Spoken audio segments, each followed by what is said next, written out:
Okay guys, welcome back again to my YouTube channel. Today I will explain about how you can enable talk direction on Google Maps.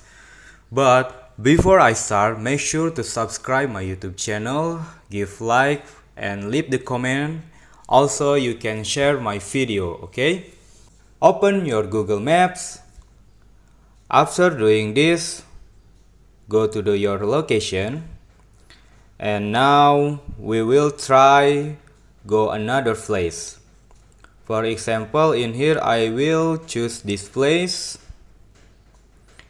and then select directions and then you click start. Head northeast, then turn right.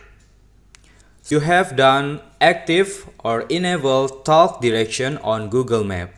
So this is the way how you can enable talk direction on Google Maps.